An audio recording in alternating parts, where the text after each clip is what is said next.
মহা বিপদের মুখে তটিনী। বিস্তারিত জানতে ভিডিওটিতে একটি লাইক দিয়ে সম্পূর্ণ দেখবার অনুরোধ রইল।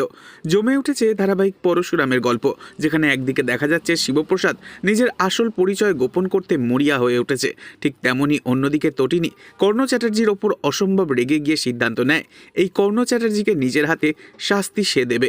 কারণ কর্ণ চ্যাটার্জি দিনের পর দিন ধরে যে 2 নম্বরই ব্যবসা করেছে, সেই ব্যবসার জন্য ক্ষতি হয়েছে অনেক মেয়ের, অনেক বাবা মার কোল খালি হয়েছিল সেই দিন, যেদিন জাহাজে করে তটিনীকে পাচার করে দিতে চেয়েছিল কর্ণ চ্যাটার্জি, কিন্তু বেঁচে যায় তটিনী। তাই এবার তটিনী রেগে গিয়ে স্পেশাল ব্রাঞ্চে ফোন করে আর পরশুরামের কাছে সাহায্য চায়। তটিনী বলে, আমি আপনাকে কর্ণ চ্যাটার্জির অতীতের ব্যাপারে সবটা বলবো, শুধু আপনি আমার ফ্যামিলিকে বাঁচান। আপনি আমায় কথা দিন, আপনি আমার ফ্যামিলিকে ঠিক রক্ষা করবেন, না হলে ওই কর্ণ চ্যাটার্জি আমাকে ছাড়বে না, ও শেষ করে দেবে সবটা।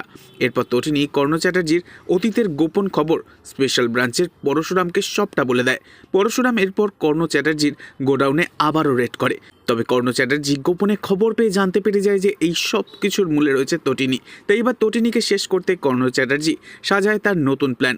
তটিনী বাচ্চাদের স্কুলে আনতে গেলে আচমকাই রাস্তায় কর্ণ চ্যাটার্জির লোক লরি নিয়ে চলে আসে তটিনীর সামনে। প্রাণে বাঁচতে তটিনী লাট্টু আর পিকোকে সরিয়ে দেয় আর তটিনীর ওপর দিয়ে লরি চলে যায়। সঙ্গে সঙ্গে রাস্তায় ভিড় হয়ে যায় লোকজনের।